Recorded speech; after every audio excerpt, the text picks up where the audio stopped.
Dracula's Bride. Every neighborhood has a haunted house. When I was a kid, ours wasn't an actual house, but a wooden chapel set back into a small immigrant cemetery known as Sunshire Hill. I'd grown up in the village of Leicestershire, went to school and college nearby, and built a successful lawn and gardening business. I had mostly forgotten the old lawn on the hillside after my family moved across town in my late teens. That was until I was on a summer's-long service contract to cut the grass at Sunshire. It was the first time in my 10 years of business that I didn't see a contract through to its end. I went to the cemetery without my work crew for the first few weeks, usually at the end of the day. It was only an hour or two of labor. I would breeze through with the mower, whack a few weeds away from the overgrown markers and monuments, paying little attention to the memories conjured with each pass by those aged wooden walls. Yes, the chapel was still standing, minus some rotting beams and a few cracked windows. It didn't look much different than it had in my youth, like the sort of place Vlad Dracula would have stopped to take Holy Communion on the road to Bucharest, real old world. It loomed over the neighborhood when I was growing up and was the center of our lore-filled adventures and dare-based one-upmanship. The chapel at Sunshire was a throwback to another time. It stood out like a sore thumb amidst the hillside of tidy factory-built homes and manicured lawns. By the third week on the job, I couldn't help but think fondly, nostalgically of the neighborhood and the cemetery itself. There had been a part-time caretaker, but even back then the property reflected its decades-long neglect. The caretaker's job description seemed to be run a mower every couple of weeks in the summer, but mostly make sure the rusty cemetery gate opened each morning and closed before dark. Easy as hell. It's not like the gate mattered all that much anyway. The fence only enclosed half of the cemetery.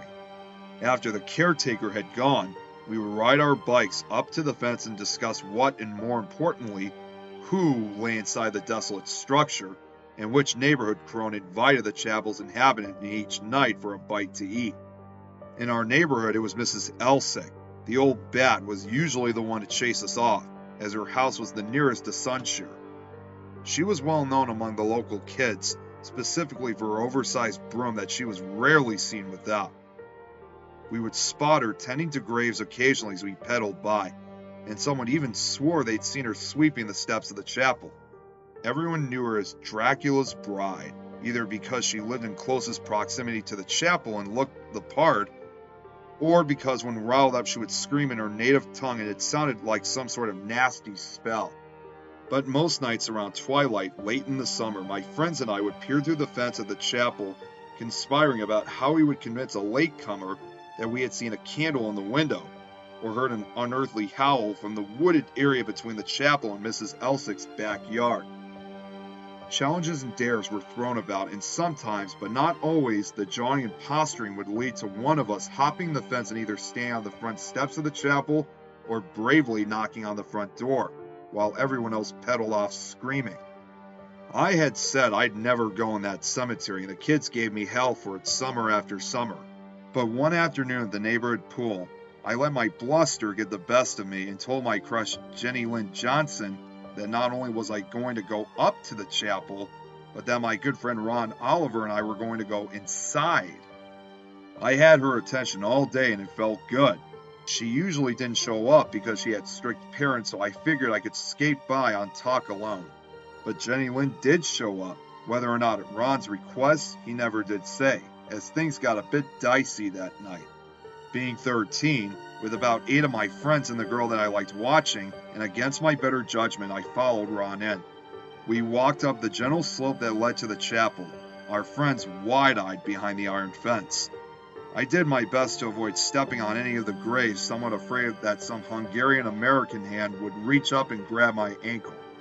When we got to the stone steps that led up to the porch walkway, Ron had to dig his knuckle in my back to get me to climb. I had faced my fear to a certain extent and stood before the double doors of the chapel, taking comfort in the unlikelihood of us finding a way inside, as a thick locked chain tight against the handle seemed to indicate that the place had been sealed well against vagrants and curious kids alike. But Ron spotted a loose window frame just off to the side of the main entranceway and lifted it wide open while grinning at me. It seemed almost like a secret door. It opened so smoothly and was easy enough to enter through.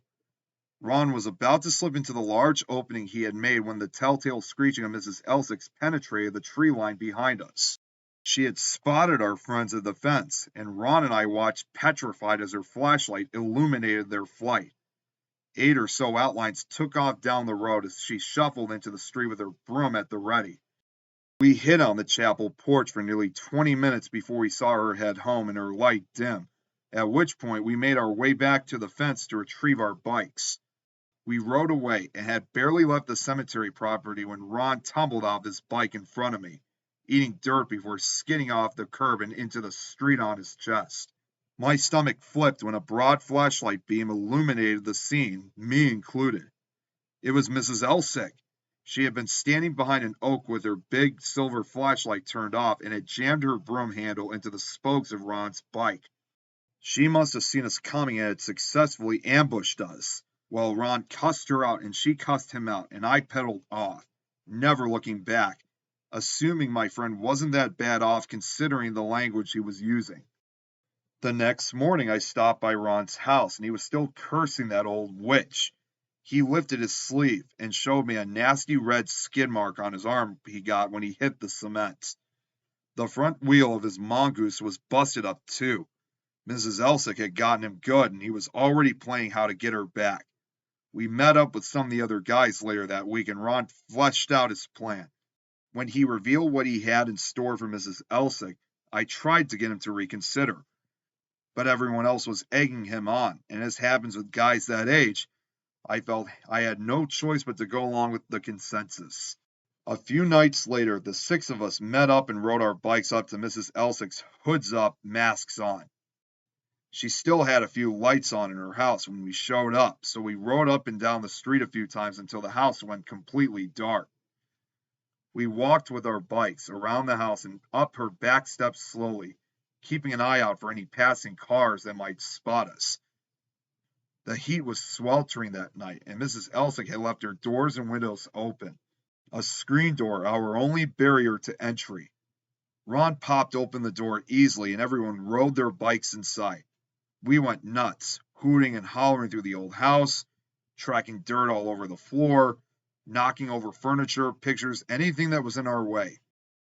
Soon enough, a beam of light shone from the second window floor down to the living room. We looked up to see the old lady scurrying down the stairs, screaming and cursing in her native tongue. It was madness. Caught up in the moment, we chased her out of her own home and into the woods. We circled her on our bikes haphazardly. Thoughtlessly, she scrambled away in her blue nightgown and eventually into the neighboring cemetery. While reaving around gravestones, someone must have run over the old hag's foot because she screeched something nasty. I'm not sure if it was by design or happenstance, but we ended up at the front of the chapel. She was clutching her big flashlight tight, waving it around as she backed up the steps, scared as I'd ever seen another person. Ron got too close and she cold-cocked him with the light, knocking him to the ground, after which we fled. As we rode away and back through the woods, we yelled, "Go home to Dracula!"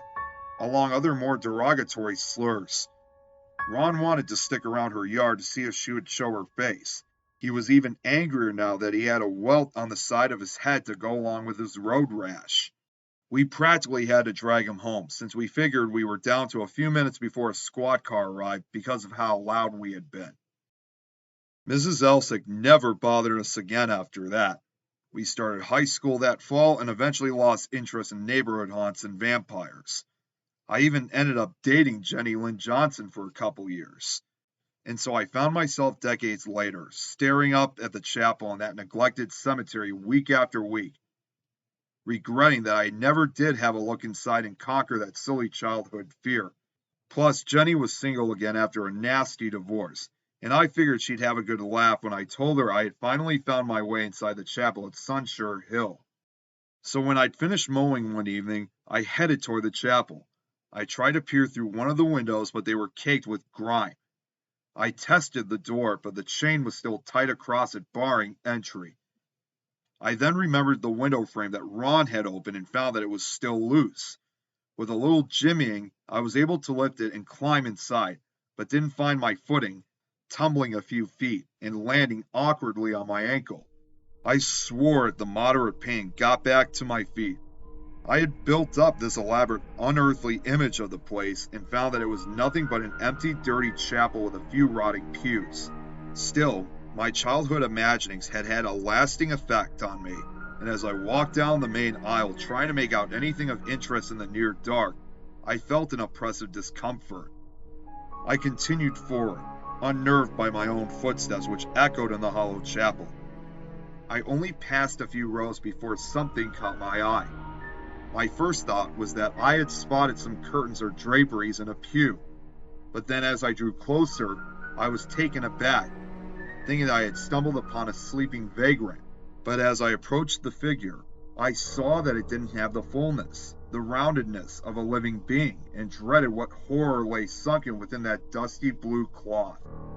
When I adjusted what I knew to be a nightgown, I saw the partially mummified husk of an old woman, her brown leathery flesh surrounding a gaping maw. I backed away, stricken, unwilling to accept the truth of what I had uncovered. It was only then that I spotted a large dated silver flashlight still clutched in her withered hand.